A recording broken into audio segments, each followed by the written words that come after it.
So okay friends, so in this video we will be discussing the HMP shunt, that is the PPP pathway, the pentose phosphate pathway. HMP stands for hexose monophosphate shunt.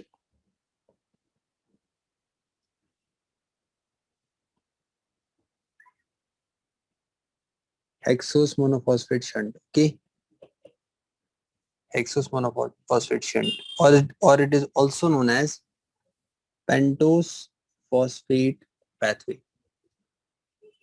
Right? Why it is called a hexose monophosphate pathway? Because this mechanism starts with a substrate, that is glucose 6 phosphate. It is basically a hexose phosphate. Glucose 6 phosphate is basically a hexose phosphate. So the reaction, the HMP shunt, starts from this compound. So that's why this is also known as a hexose monophosphate pathway. Okay. So basically, what is the idea behind this HMP shunt pathway or PPP pathway? There are many, there is a purpose of doing this pathway. The purpose is that two main purposes you have to remember. First thing is that this reaction is the only reaction which is responsible for making NADPH. It is responsible for generation of NADPH. So NADPH, why to make NADPH? So that you can start a process of reductive biosynthesis.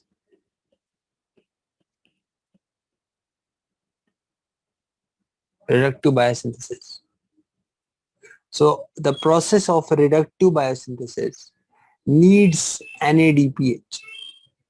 NADPH will behave as a donor. Okay, it will behave as a donor molecule. So what is the reductive biosynthesis? For example, you want to go for fatty acid synthesis. If you want to produce fatty acid synthesis, so this HMP will be required for that. You want to go for steroid hormone synthesis. Steroid hormone synthesis. Reductive biosynthesis. Cholesterol biosynthesis. Cholesterol biosynthesis. And also for bile acid. Bile acid. So bile acid synthesis, you need NADPH. Cholesterol synthesis, you need NADPH. Fatty acid synthesis, you need NADH. Steroid hormone synthesis, you require NADPH. Correct?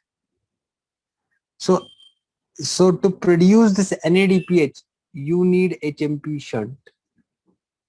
So you have to remember like this. I need NADPH for fatty acid synthesis, for bile acid synthesis, for cholesterol synthesis, for steroid hormone synthesis. But NADPH will be produced through which pathway? PPP or HMP shunt. Plus, this is one concept. Second concept is that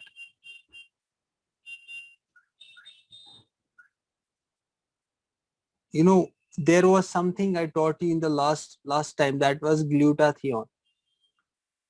There was something called glutathione. See guys, glutathione,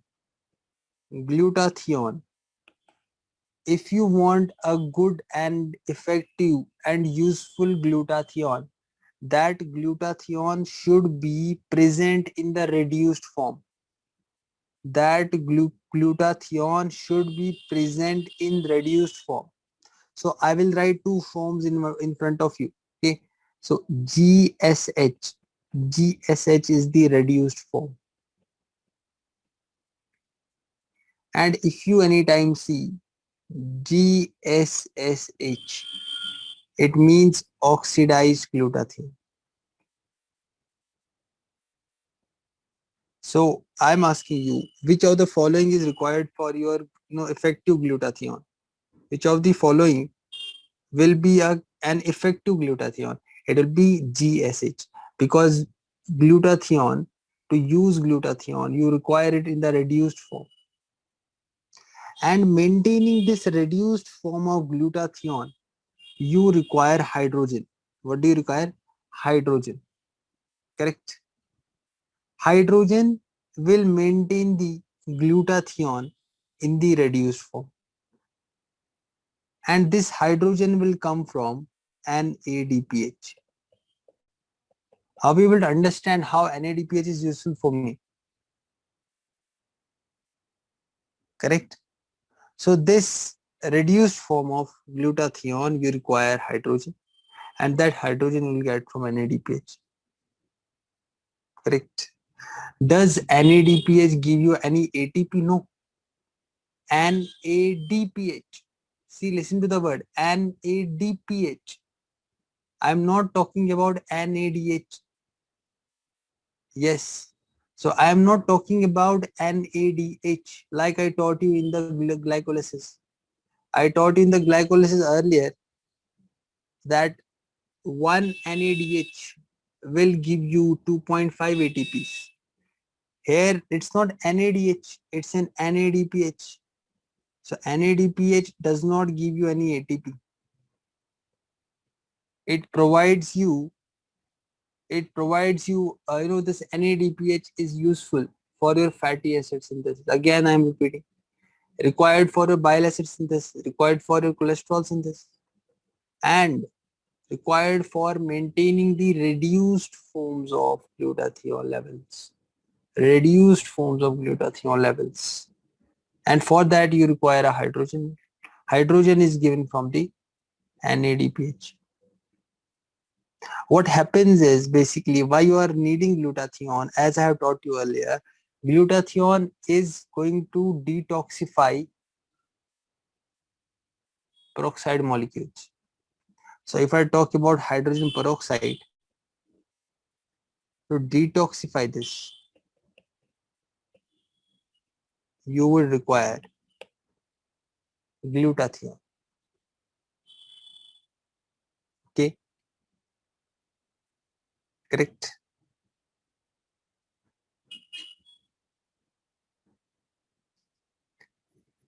Correct. So see, this was an H2O2. How to detoxify? H2O2, try to convert it into water. Which enzyme? Glutathione peroxidase. You would require glutathione peroxidase. Okay. And when you are using, you need a glutathione molecule. Now glutathione will be in, for example, I take 2GSH. I take 2GSH. I take 2GSH, like I was talking about reduced form. 2GSH. 2GSH will convert into GSSH. What is the reduced form? 2GSH was the reduced form. What is the oxidized form? Yes, it will be an oxidized form. Why? Because you have used this. You have used the glutathione in detoxifying by the enzyme glutathione peroxidase. Do you want to regenerate this, guys? Guys, do you want to I'm going slowly for you. Do you want to regenerate it back? Do you want to regenerate? What will you give? Yes, yes. What will you give? Come on. G, great. Who will give this? Who will give hydrogen? Who will give great? NADPH. Great. Kudos. So you will have NADPH. getting converted to NADP. Okay, by which enzyme? That is called glutathione reductase. Glutathione reductase. And I hope you know glutathione reductase requires FAD molecule. FAD was needed for this. So I hope there is no difficulty. H2O2 is getting converted into water by the enzyme glutathione peroxidase. This glutathione, reduced glutathione is getting converted into oxidized glutathione, and at the same time you want to regenerate it into a reduced form because you don't want the oxidized form. The use of the glutathione is in the reduced form. It wants to donate the hydrogen. So maintaining the reduced form of glutathione, you need to provide with a hydrogen source, and hydrogen source will be provided by NADPH. NADPH will give that hydrogen and will maintain the glutathione in the reduced form, converting it into NADP. Correct. So isn't it that your glutathione actually helped you to prevent the cell from the oxidative stress? Yes, your cell was prevented from the oxidative stress. So can you write that point? So your cell was prevented from oxidative stress. So cell prevented from oxidative stress. Correct? Oxidative stress. Is this correct? So can you now summarize some facts about HMP, because we haven't gone through the shunt. We are discussing, giving an overview how it can help us, what we have to make. Because once we understand what is it used for, then you would definitely study the pathway with that much bigger. So isn't it used as a coenzyme for biochemical reaction? Yes, it is used for it's used as coenzyme for biochemical reaction. So your GSH was used. Your GSH was used as coenzyme for biochemical reaction. Another thing to remember is they are also required for amino acid transportation.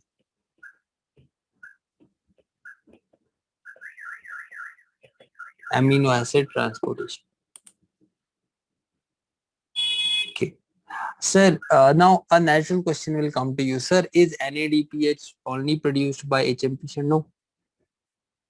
HMP shunt is not the only source of NADPH. HMP shunt can be called a major source of NADPH. So I hope you are getting this question in brain. Whether it is only coming from HMP, NADPH? No. NADPH can be made from other pathways too. Correct? So major source is HMP shunt. So what do you think? Is it an anabolic pathway or a catabolic pathway? What do you think? Is HMP shunt an anabolic pathway or catabolic pathway?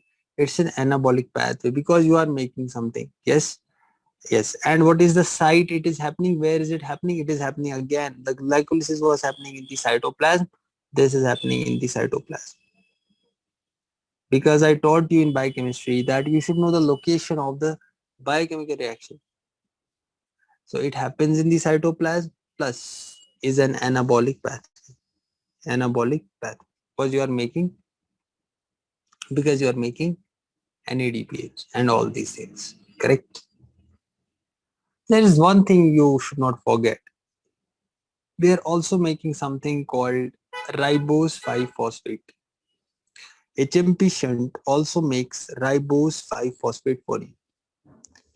HMP shunt, I am making it easy by chemistry. I am making it more easier. I'm not using any professional language. Okay, I am speaking simple things, trying to get your okay. Yeah, I'm trying to make you understand. Okay, Wherever I feel I have to utter any professional word, so I will tell you the meaning also. Okay. So HMP shunt. Basically, HMP shunt is also making something called ribose 5-phosphate, which will be looking in some time, the reactions. You'll get to know that you are also making ribose 5-phosphate. And that ribose 5-phosphate, I hope you know ribose. Ribose was a sugar for nucleic acid biosynthesis. I hope you know, I tease this ribose sugar, isn't it? A sugar, a base, a nitrogenous base, isn't it? So we are talking about that sugar. So ribose 5-phosphate is required for nucleic acid production, nucleic acid biosynthesis. So nucleic acid biosynthesis, you need ribose 5-phosphate, which can be made from HMP shunt. Correct. So guys,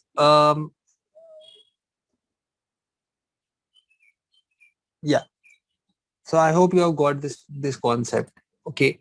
What is basically now? What is this HMP shunt? Basically, there will be, once you read this no this cycle, you would get to know that there are some three irreversible reactions happening. There are first some oxidative phases and some non-oxidative phases. Okay. By the way, before starting that also, I want you to write it on your notebook that there is no ATP produced on the HMP shunt. No ATP is produced in this case. Correct. Second thing to remember is that there are two phases. There are two phases. So two phases in this HMP shunt. One is called an oxidative phase or phase 1 and phase 2. Phase 1 is called an oxidative phase.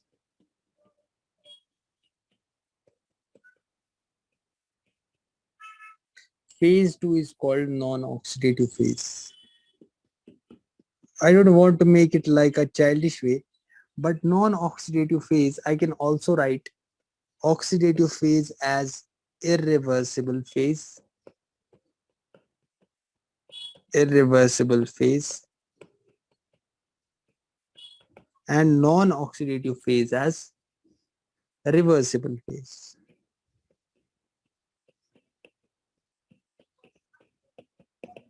Reversible phase. Correct? What is the things your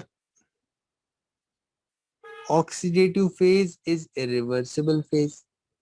Non-oxidative phase is also called a reversible phase. Simple to answer. There is no difficulty. Non-oxidative phase can be reductive phase. Yes, yes, yes. So non-oxidative phase, right? Non-oxidative phase. Okay. Yes. I will tell you later. Correct. Which phase will produce NADPH? Sir, which we were saying that NADPH is required for maintaining the reduced form, reduced glutathione. It is the oxidative phase. Oxidative phase will produce NADPH. Very good. NADPH. Then naturally the second answer you should come, which should come into your mind is ribose 5-phosphate. Ribose 5-phosphate is being produced in phase 2 reaction. Phase 2 reaction. Correct? Correct? Fine. Now where is this reaction happening? Guys, first thing we said, the location is in the cytoplasm and is an anabolic pathway and is stimulated by insulin. It would be on in fed state, guys. It would be on in the fed state. So insulin will activate this pathway. Sir, if insulin activates this pathway, what about glucagon? Glucagon will definitely inhibit this pathway. So HMP shunt activated in insulin. Glucagon inhibits it. Third thing to remember about this concept is uh, the place which cells in your body are having HMP shunt, which cells have the HMP shunt, which cells don't have HMP shunt, which cells have HMP shunt happening, and which cells don't have HMP shunt happening. I am speaking, in the corollary way, isn't it? That yeah, desi English, literal translation I am speaking, because you think sometimes that biochemistry is difficult. It is not. That's why I am bringing it, speaking in that way. Okay, not using any sort of professionalism, not anything. It's making it simple, because biochemistry is a lot of, no, it is a memorization, but not that much that you can't understand. Okay, the place where you are able to appreciate is liver. HMP shunt happens where, so I will write HMP tick. So HMP place is where? It's liver, it's adipose tissue,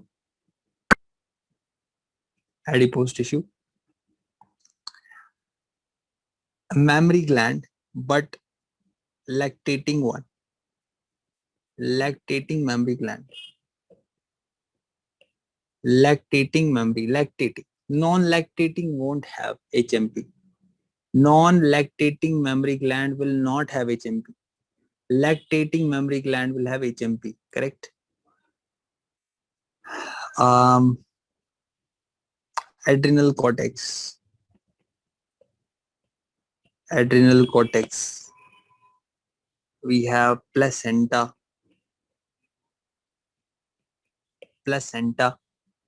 RBCs. What else can we write? Gonads, gonads, correct? Correct. Now, if I give you an example, demonstrate to me what is the function, of uh, HMP in RBC. You would definitely answer, sir, HMP produces NADPH. NADPH will reduce the glutathione. Reduced glutathione will actually engulf all those peroxide molecules, because they would try to destroy they would be happening, agreeing, they will produce the oxidative stress in the cell. Correct? Correct. So glutathione, I will be telling you in some time the structure of glutathione. There is nothing much to teach about that. Gluta means glutamate, thigh means thiol group, one means glycine. So we remember it as glutathione. Glutathione. It's a famous mnemonic that everyone remembers. So glutathione, basically there are 3 amino acids in it. I'll be telling you in some time. Okay. Correct. Yes. Now see, uh, to begin with this pathway, since I told you that there are something called reversible reactions happening in the PPP, irreversible reactions happening in the PPP. If we talk about the oxidative branch of PPP, you would be appreciating 3 irreversible reactions. And those irreversible reactions will be converting glucose 6-phosphate, as sir you said in the beginning, that's why it is called an HMP shunt, will be converted into ribulose, not ribose, ribulose 5-phosphate. While it is converting this glucose 6-phosphate to ribulose 5-phosphate, it would release at the same time carbon dioxide and also make NADPH. That's why we were saying that oxidative phase produces NADPH. At the same time, carbon dioxide is also released. While as if I talk about the non-oxidative phase, it contains some reversible reactions. That's why called reversible phase. That will be converting many types of sugars. It will be producing ribose 5-phosphates, and also it will be producing some intermediates which I can use for glycolysis or I can use for gluconeogenesis. Okay. Okay. Now tell me guys a common sense thing. I want you to use your brain, because teaching is not about making you write the notes and rattabazi. It's not that. You should have an impact. Now tell me one thing. The tissues which I have, do you think NADPH should be made more in those tissues which are consuming more NADPH? Do you think that those tissues should have more amount of production of NADPH which are consuming more? Yes, correct. So in the reductive biosynthetic pathways which are consuming more amount of NADPH, I should have this pathway very much active. I should have this pathway very much active, correct? Second thing to remember is I also need ribose 5-phosphate. I want to make RNA. I want to make DNA, correct? So in those regions also, I should be able to supply the raw materials to make that house of DNA and RNA. I should have those raw materials. Raw material ribose 5-phosphate produced from pentose phosphate pathway, correct? Third thing you also said, I need NADPH for maintaining the reduced form of glutathione. Fine. Is this correct? So what did I talk about? Irreversible phase is the irreversible steps. It will be containing irreversible reactions. What is the function of those irreversible reactions? To convert glucose 6-phosphate to ribulose 5-phosphate. Okay. So we will be making now, we'll be making there, we'll be making the chart. Okay. We'll be making the chart. So let us make the pathway. Okay. So let me make a chart for you. I am sorry for my throat. It's slowly. I would be speaking more louder. Don't worry. While teaching for so much time, my throat gets stuck. That's why I'm speaking slowly and with pauses. Okay. Let us make the chart. Guys, if I take like my professor used to teach me, he used to take 3 glucose molecules. He used to take 3 glucose molecules to understand. Okay. So he used to take glucose.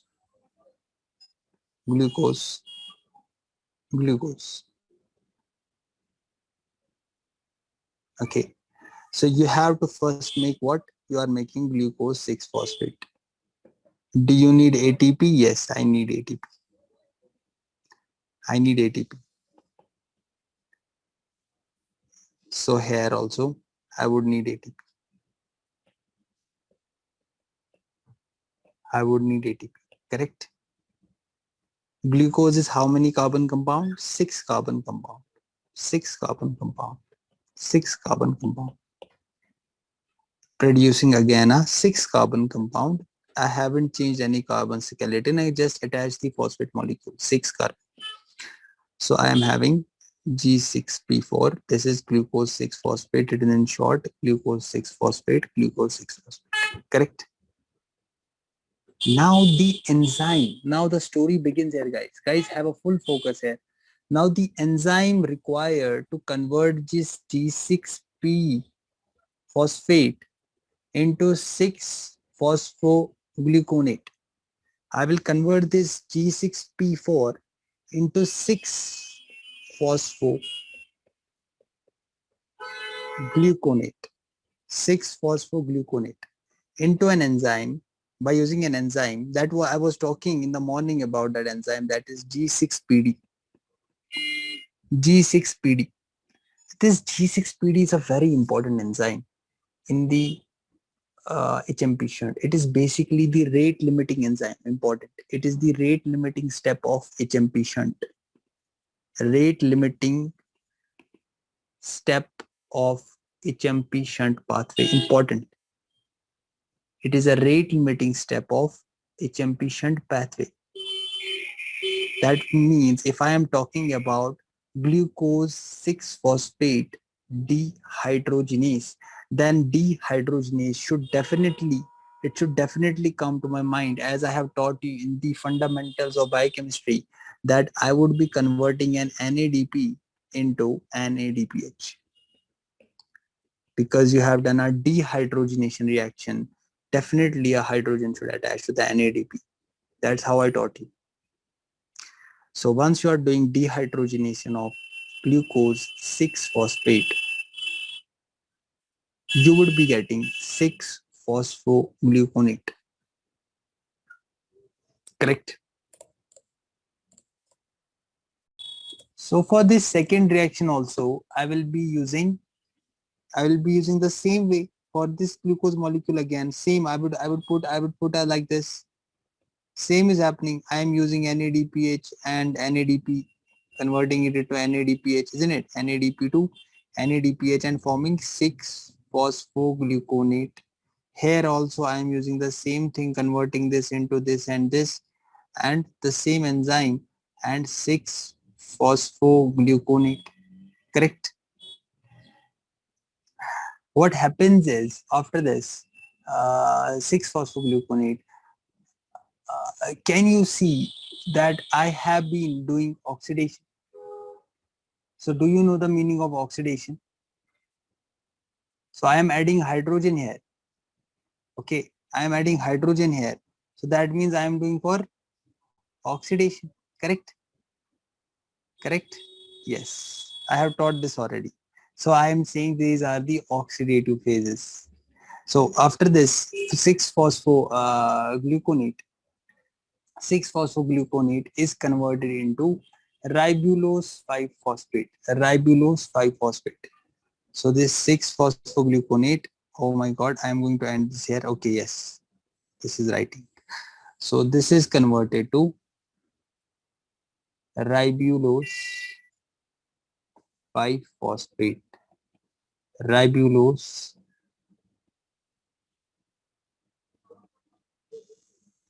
5-phosphate. Ribulose, sir, which enzyme? That I will be telling you. Ribulose 5-phosphate. So I would be receiving what? Did I taught you in the beginning that carbon dioxide will be released? So carbon dioxide will be released. Okay. Okay. So I'll be using what? I'll be using 6-PGD, 6-phosphogluconate dehydrogenase. 6-phosphogluconate dehydrogenase. 6-phosphogluconate dehydrogenase. Correct. So up till this, you have to draw a line. You have to draw a line like this. Up till this, you were in the oxidative phase. This is the very easiest way I can teach you this reaction. So oxidative phase, or also called irreversible phase. Also called irreversible phase. Correct?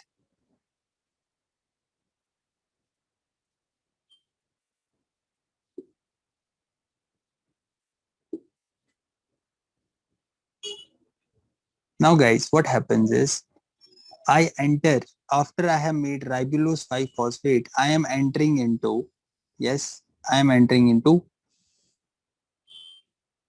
let me take a new color. I am entering best, very good, non-oxidative phase. I am entering the non-oxidative phase.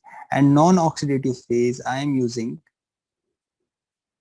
an enzyme here in first way. I am using this in the first reaction, epimerase.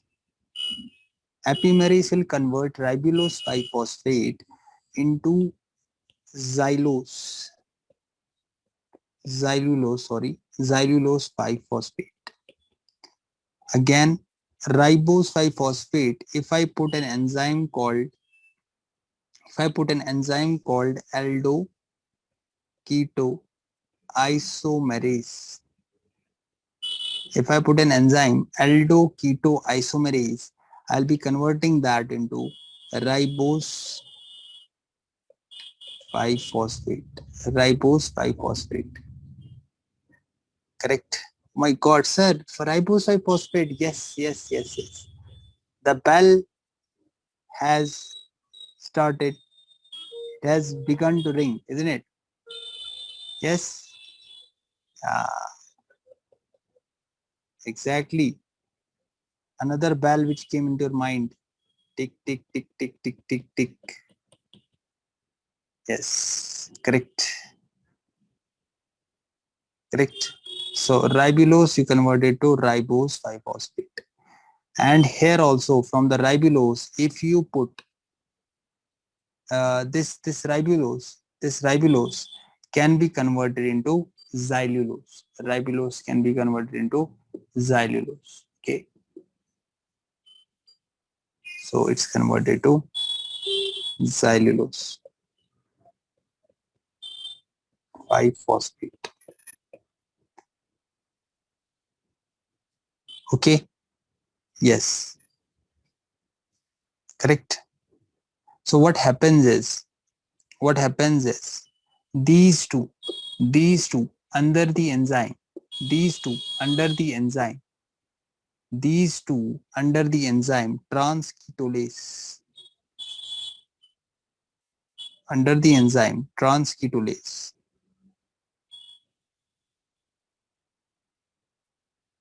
will form an intermediate. It will form an intermediate, and that intermediate will split into since intermediate which you are forming will be a 10 carbon compound.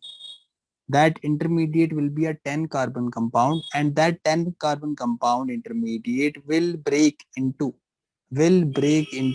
7 carbon and 3 carbon compound. That will break into 7 carbon compound and 3 carbon compound.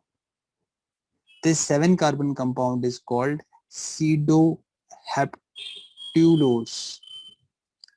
Pseudoheptulose 7 phosphate, and 3 carbon compound is glyceraldehyde 3 phosphate. Glyceraldehyde 3 phosphate. Correct. Glyceraldehyde 3 phosphate.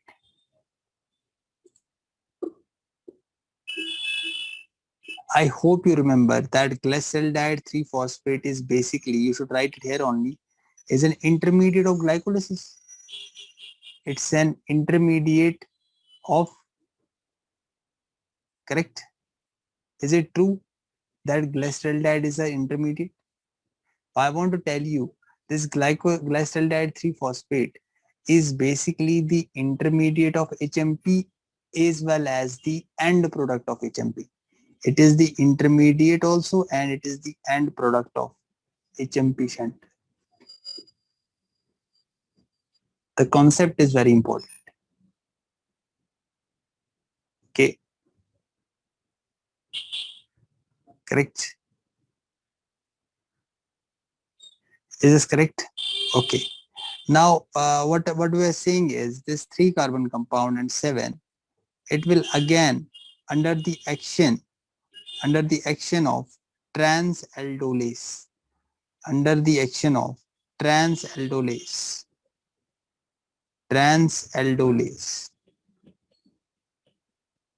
it will form again a 10 carbon compound. It will again form a 10 carbon compound, and that 10 carbon compound will, which is an intermediate again, will again break into 6 and 4, 6 carbon and 4 carbon. This 6 carbon compound is known as fructose 6 phosphate and erythrose 4 phosphate. Erythrose 4 phosphate, correct? Correct. Can I make glucose 6 phosphate from this? Yes, yes, sir. Why not? Epimerase, you had told us isomerase. I had taught you isomerase in glycolysis, same way. Correct. So there are some rearrangement reactions happening. There are rearrangement reactions happening.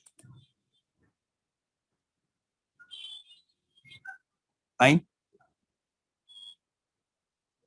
So now you tell me guys, where did you see the NADPH? Is it in the reversible phase produced or irreversible phase? You will tell me. Very nice. And ribose 5-phosphate is produced where? In the reversible phase of HMP shunt. And the intermediates you saw is the ribose 5-phosphate, the ribulose 5-phosphate, the xylulose 5-phosphate, the pseudohaptulose 7-phosphate. You also were able to appreciate fructose 6-phosphate, glyceraldehyde 3-phosphate, erythrose 4-phosphate. Correct? This is the concept. Now this 4-carbon erythrose 4-phosphate and xylulose 5-phosphate. What? Xylulose 5-phosphate. Let me take a new color. Xylulose 5-phosphate and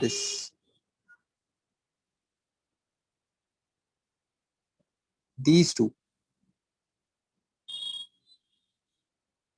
they are going to form a 9-carbon compound. Correct? 9-carbon compound. And this 9-carbon compound will further break into 3-carbon and 6-carbon. This 3-carbon is known as glyceraldehyde 3-phosphate and 6-carbon compound fructose 6-phosphate. Can I make fructose 6-phosphate to glucose 6-phosphate? Yes, sir. Why not? Why not, sir? Why not? You have taught us in glycolysis. Correct. Now you guys tell me how many glucose 6-phosphate you produced from 3 glucose molecules. How many glucose 6-phosphate molecules you produced from how many glucose 6? Exactly. You produced 2. Great. You produced 2. One is here, one is here. So if I tell you I have a 3 glucose molecule, if I tell you I have 3 glucose molecule, so 3 glucose molecule produces 2 G6Ps. Now can you understand why I took 3 glucose? Yes, I took 3 glucose molecules. Correct.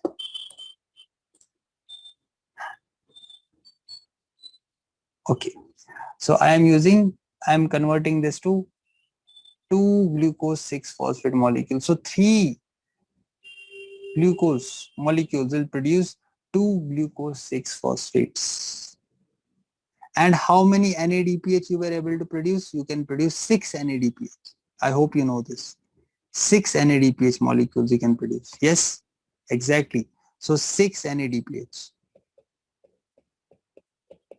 Is there any doubt? No doubt. 6 NADPH produced. Correct. Now guys, don't you think this G6 enzyme, G6PD is more important? It's a rate limiting enzyme. It's a rate limiting enzyme. By the way, guys, can you tell me by your knowledge, can you tell me what is the cofactor for transketolase? What is the cofactor for transketolase? Can you tell me? I had taught you last time. Maybe you were not there. The new students are many in our class now, but the old students, what was that? What was that? Transketolase needed.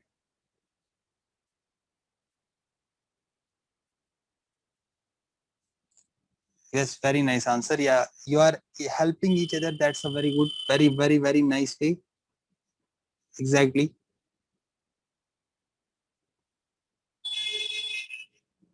So yeah, tell me, transketolase. Transketolase, you have thymine. You need thymine. Correct. It is a thymine dependent enzyme. It's a thymine dependent enzyme. And it is that beautiful enzyme which is responsible for 2 carbon transfer reactions. So 2 carbon transfer reactions, you need transketolase. 2 carbon transfer reactions, transketolase. Transaldolase, uh, transaldolase is involved in 3 carbon reactions. Transaldolase is involved in 3 carbon transfer reactions. This is involved in two carbon transfer reactions. And once you are in the fed state, what is going to happen is fructose 6-phosphate and glyceraldehyde 3-phosphate, they would be used in the as a substrate in the glycolytic pathway. But if you are in the fasting state, they would be used as intermediates in gluconeogenesis, which I will be teaching you. So remember this point. When you are in the fed state, I hope you remember the fed state, yes. So in the fed state, fructose 6-phosphate and glyceraldehyde 3-phosphate, fructose 6-phosphate and glyceraldehyde 3-phosphate, these two will be used. These two will be used as substrates in the glycolytic pathway. But in the fasting state, they will be used as intermediates in the gluconeogenesis, Correct? Correct?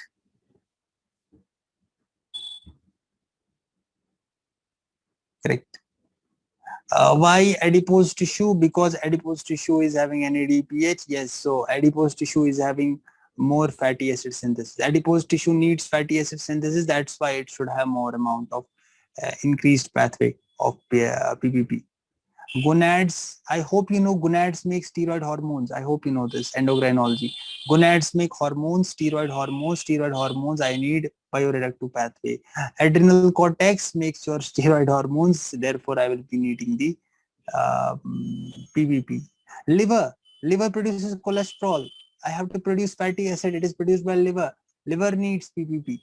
Liver needs PPP. So first I gave you in the beginning the basics of bioreductive synthesis mechanisms. Biosynthetic pathways, you have to remember those pathways. Then you can apply this concept. Fine? Is this correct? Is this clear? Is HMP shunt clear to you guys? Is HMP shunt clear? So I would repeat for you. So I would repeat for you guys. If you have any difficulty in the uses of pentose phosphate pathway, pentose phosphate pathway is used for, see, the concept of pentose phosphate pathway is not, it's just we have given that pathway to something. What you are not able to understand, yes, let me know what you are not able to understand. I'm saying intermediates will change. The intermediates will be used in various reactions. So see, you have glycolysis, you have glycolysis, you have gluconeogenesis. Gluconeogenesis means you are producing glucose from a non-carbohydrate source. That means, for example, in a chronic fasting state, you are in a chronic fasting state and you want to produce glucose, you would be using some other raw material. You would be using, I think, acetyl-CoA, getting it from any source. Non-carbohydrate source, you bring an acetyl-CoA and then you will be making glucose. You are making from new gluconeogenesis. You are producing. Okay. I'm saying in gluconeogenesis, you will be the shift. There will be shifting. So in fed state means you are nicely eating every time, not fasting. Fed state. Fructose 6-phosphate, the intermediates in this reaction, fructose 6-phosphate and glyceraldehyde 3-phosphate. You would use it in the glycolytic path. Even if your net breaks, no problem, it's recorded. No need to repeat everything again and again. You can listen 1,000 times on the YouTube. Okay, that's why I'm recording this. So don't worry, if you are left with something, you can listen to it on the YouTube. Okay, fine. Okay, so don't worry, I am recording it. Don't worry, I'm recording. Okay, so don't worry, because we have those second year people who are preparing for the exam, so we have to make the video for them. So that's why I'm recording. Okay, fine. Now, second thing to remember about this concept is NADPH, which I taught you in the beginning. GSH is basically an antioxidant. GSH is an antioxidant. I'm just giving you a review. Okay, ending this topic. So GSH is an antioxidant. It is neutralizing your oxidant activity of the hydrogen peroxide, converting your hydrogen peroxide to water by the enzyme glutathione peroxidase. Is it difficult? No. So detoxification of hydrogen peroxide to water is by glutathione peroxidase. Okay.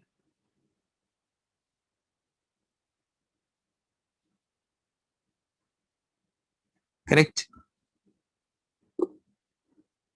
Correct, guys.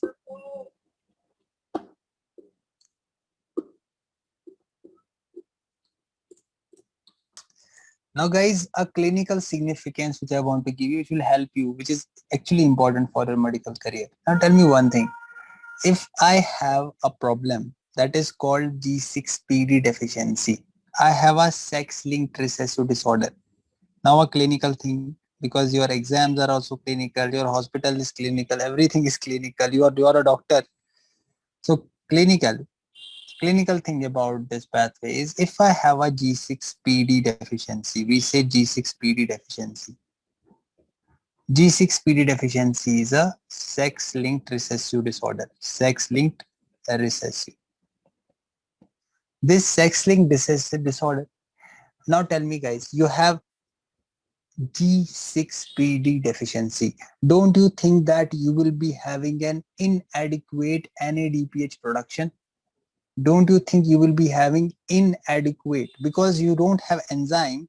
You used this enzyme here to produce G6, you use this enzyme to produce NADPH. You are not having this enzyme. What will happen? It will, you will have inadequate NADPH production. Can can I have, can I call it as I am having a very reduced antioxidant activity of glutathione? Yes, so my mature RBCs will have a reduced antioxidant activity. Since I have a reduced antioxidant activity, I will be having more production of these free radicals. There is no one to catch these free radicals, which is actually the function of antioxidants. I am lagging antioxidants. I am lacking antioxidants. What will happen? I will be making exactly. I will go to that Heinz bodies. So what will happen? The person will undergo hemolytic anemia. Now, what if I, as a doctor, I am giving a drug and I don't know that patient is having G6PD deficiency, and for example, a patient is taking isoniazid. A patient is taking isoniazid. Isoniazid is used for tuberculosis. Isoniazid is used for tuberculosis. Let me write. Isoniazid is a drug which you are using for. I am talking very not going into pharmacology because you all are first year with me. So just I'm giving you a correlation. Isoniazid is basically a drug which is used for tuberculosis. Correct. Now isoniazid increases the stress, oxidative stress in the cell. Is it very bad for G6PD deficiency patient or bad for me, a normal patient? It is very bad for G6PD because it will increase the oxidative stress in the cell, and there is no one to capture those free radicals. There is no one to capture those free radicals. What will happen? I am predisposing this G6PD patient to hemolysis. I am predisposing this G6PD patient to hemolysis because I knew from the pharmacology that isoniazid produces hemolysis in G6PD deficiency patient.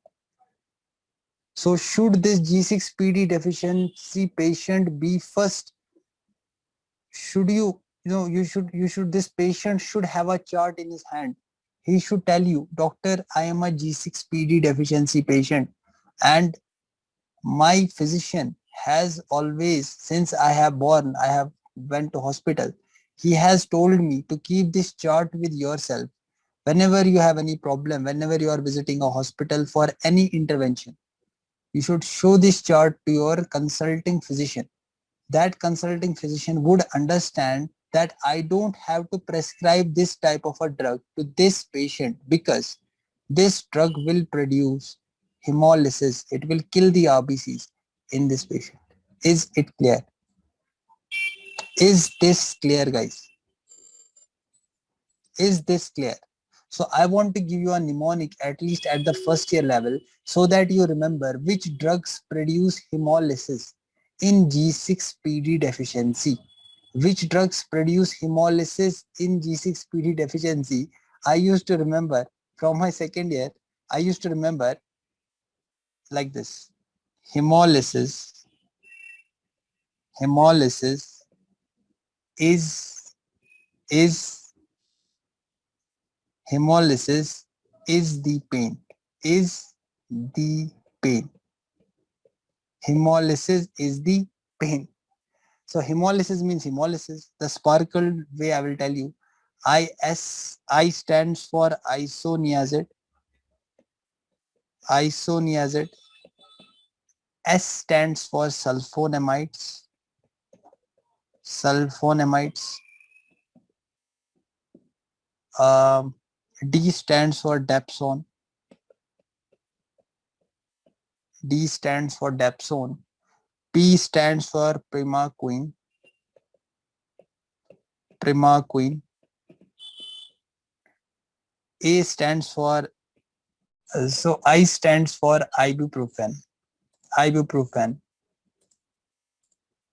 Let me write ibuprofen.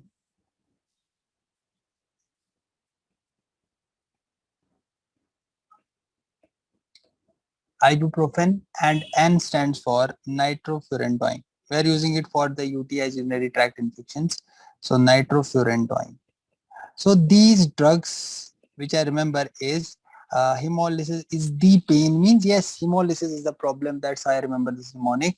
Is the pain means hemolysis is happening in these patients of G6PD deficiency patients if you are giving them this. Correct?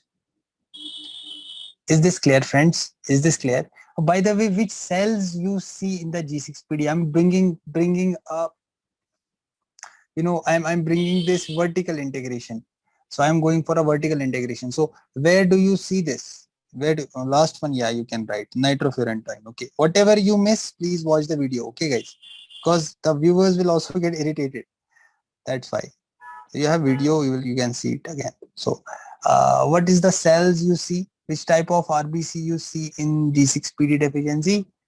Yes, degmacytes. So in G6PD deficiency, what do you see?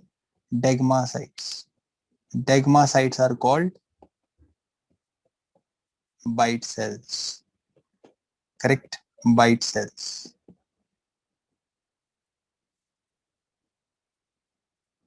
Correct? What did we see also? What did we see? What did we see? Heinz bodies. Yes. Is this correct? Heinz bodies. Did I taught you how to differentiate the two hemolysis? Pyruvate kinase deficiency and G6PD deficiency? Yes. I taught that already. Heinz bodies. What is Heinz body? Heinz body is denatured hemoglobin, precipitated hemoglobin, which is containing iron. Okay. Now, if Heinz bodies are removed phagocytically, it will cause bite cells. By the way, can you tell me what stain we use? What is the stain we use for looking at these Heinz bodies? The stain which we use, please remember this from your pathology. That will help you. No, it's not nitrofuranamides. It is nitrofurantoin. Let me change the color. Nitrofurantoin. Nitrofurantoin. Okay, nitrofurantoin. Correct? Have you corrected this? Okay, fine. So Heinz bodies, the stain which I use for looking at this is called supravital stain. Supravital stain. Supravital stain. I am bringing everything in this context. Okay. So supravital stain. What is supravital stain? Crystal violet. For example, crystal violet. Correct.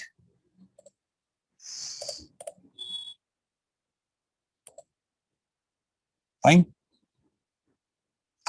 And another thing I forgot to tell you, which is that they will ask you, they know there are questions that has mentioned a person took fava beans. So fava beans will cause oxidative stress in which G6PD. So remember this also with the drugs. So anti-malarial sulfur drugs, fava beans, fava, FAVA, fava beans. This will cause hemolysis in G6PD patients. Hemolysis in G6PD patients. Correct.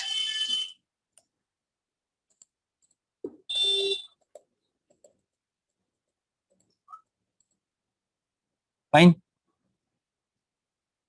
So guys, this was all you have to remember about this, G6PD.